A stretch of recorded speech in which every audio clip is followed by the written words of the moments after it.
ସୁନୈନା ସିରିଏଲରେ ଆଉ ଗୋଟେ ବବାଲ ଏପିସୋଡ୍ ଦେଖିବାକୁ ଯାଉଛନ୍ତି।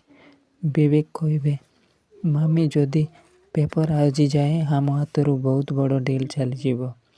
ଆମ କମ୍ପାନୀର କୋଟି କୋଟି ଟଙ୍କା ଲସ୍ ହେଇଯିବ। ତାପରେ ସୁନୈନା ମିଠା ଡବା ଧରି ଆସୁଥିବେ, ତାପରେ ଝୁଣ୍ଟି ପଡ଼ିବେ। ବିବେକ କହିବେ, ସୁନୈନା ତମର କିଛି ହେଇନି ତ?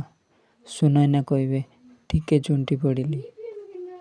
ତାପରେ ବିବେକ ଦେଖିବେ ସେ ପେପରକୁ। ବିବେକ, ସୁନୈନା ଏ ପେପର ମିଠା ପ୍ୟାକେଟରେ କେମିତି ଆସିଲା? ଏଇଟା ତ ସେଇ ଇମ୍ପୋର୍ଟାଣ୍ଟ ପେପର। ଦର୍ଶକ ବନ୍ଧୁ, ଆଜିର ଏପିସୋଡ୍ କେମିତି ଲାଗିଲା ଆମକୁ କମେଣ୍ଟ ମାଧ୍ୟମରେ ଜଣାନ୍ତୁ। ଆଉ ଭିଡ଼ିଓଟି ଭଲ ଲାଗିଲେ ଲାଇକ୍ କରିଦିଅନ୍ତୁ, ଚ୍ୟାନେଲଟିକୁ ସବସ୍କ୍ରାଇବ୍ କରିନିଅନ୍ତୁ। ଏମିତି ନୂଆ ନୂଆ ଭିଡ଼ିଓ ଦେଖିବା ପାଇଁ ଆମ ଚ୍ୟାନେଲ ସହିତ ଯୋଡ଼ି ହୋଇ ରୁହନ୍ତୁ। ପ୍ଲିଜ୍ ସବସ୍କ୍ରାଇବ୍ କରିନିଅନ୍ତୁ ସାନ ଭାଇ ଭାବିକି।